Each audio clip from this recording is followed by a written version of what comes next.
Poursuivons notre parcours historique avec un tournant majeur du XXe siècle, la décolonisation. Après des siècles de domination, les empires coloniaux s'effondrent. Ce processus est le fruit de nombreux facteurs internes et externes, les deux guerres mondiales, l'action des superpuissances, l'éveil des nationalismes, l'engagement de l'ONU et des mouvements intellectuels et syndicaux. Ensemble, nous allons analyser les causes profondes de ce phénomène qui a changé la carte du monde et redonné aux peuples colonisés leur droit à disposer d'eux-mêmes. Si le XIXe siècle symbolise le triomphe de l'impérialisme européen, la fin de la Seconde Guerre mondiale est marquée par une montée timide vers l'indépendance des anciennes colonies.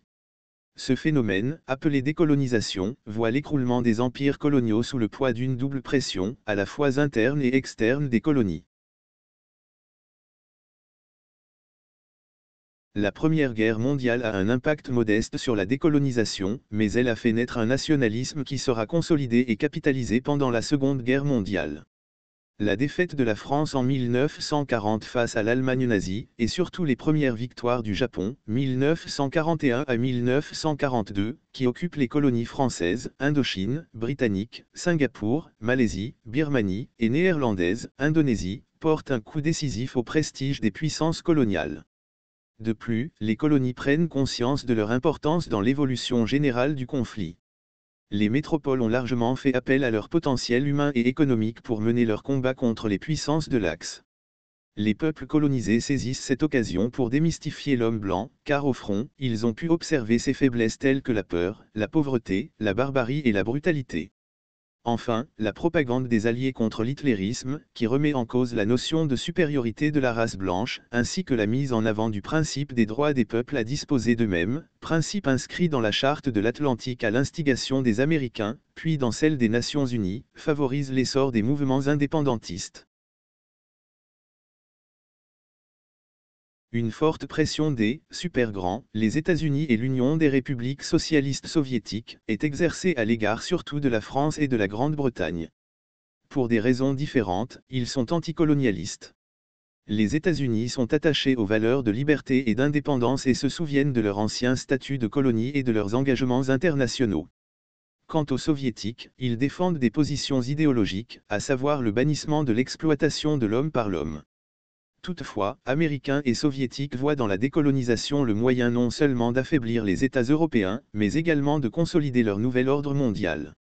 Leur soutien aux peuples colonisés joue un rôle important dans la décolonisation. Le rôle de l'ONU est déterminant dans la mesure où elle prône l'égalité et le droit à l'autodétermination. Elle met en place un cadre organisationnel pour assister et accompagner les États qui devraient être indépendants, par l'intermédiaire du Conseil de tutelle. Elle offre une tribune de dénonciation, de conscientisation et de débat contre la colonisation. Les élans de solidarité se manifestent un peu partout avec l'asiatisme, l'arabisme, le panafricanisme.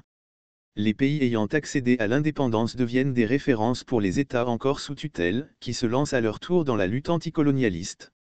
L'indépendance de l'Inde, puis de l'Indonésie, la création de la Ligue arabe, 1945, la conférence de Bandung, 1955, ou encore la guerre d'Indochine nourrissent les revendications des peuples coloniaux et conduisent les métropoles à infléchir leur politique. Dans les métropoles, des voix se lèvent pour dénoncer la colonisation, pour des raisons humanitaires mais aussi économiques. Pour certaines puissances comme la Grande-Bretagne et les Pays-Bas, les colonies coûtent plus qu'elles ne rapportent, ce qui incite ces puissances à se désengager progressivement. L'Église et des intellectuels rejettent cette politique de domination coloniale dans cette période d'après-guerre, marquée par de profonds bouleversements à tous les niveaux. La domination coloniale s'est accompagnée de plusieurs conséquences désastreuses pour les cultures, les économies et les politiques des populations des colonies. Imbus d'idées de liberté, d'égalité et de démocratie, les intellectuels issus des grandes écoles et des universités européennes retournent leur veste contre les puissances coloniales. Les intellectuels animent des mouvements qui militent pour instaurer l'égalité et surtout pour valoriser leur race et leur culture. On peut citer le Comité de défense de la race nègre et la Ligue de défense de la race nègre, animés respectivement par Lamine Senghor et Thiemoko Garang Kouyaté. Les animateurs du mouvement de la négritude revendiquent, à leur tour, leur propre identité culturelle. À travers leurs écrits, ils dénoncent la colonisation. C'est ainsi que certains journaux comme l'Evening News de Kruma, l'Étoile nord-africaine de Messali Hadj et le Drapeau rouge vietnamien méritent d'être cités. En 1954 est publié le livre Nations nègres et culture de Cheikh Anta Diop, qui réfute toutes les thèses sur lesquelles s'appuyaient les Européens pour dominer le monde. De nombreux partis, futurs cadres politiques de l'Action nationaliste, se créent également, dans les Indes néerlandaises, le Parti nationaliste indonésien, PNI, fondé par Sukarno en 1927, en Tunisie, le Néo-Destour, par Habib Bourguiba en 1934, en Algérie, l'Étoile nord-africaine, 1926, puis le Parti du peuple algérien, 1936, par Messali Hadj.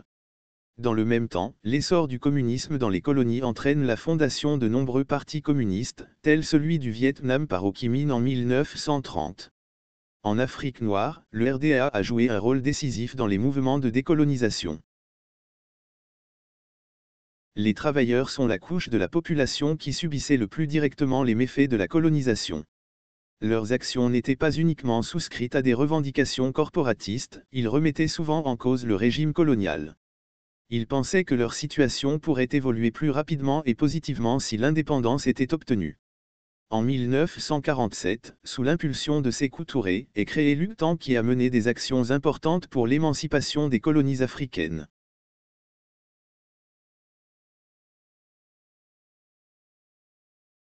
La conjugaison de plusieurs facteurs, aussi bien externes qu'internes, a favorisé les mouvements de décolonisation. Les indépendances sont obtenues de manière différente, car si certaines puissances ont négocié pacifiquement, d'autres s'entêtent et obligent les populations colonisées à recourir à la force pour arracher leur autonomie.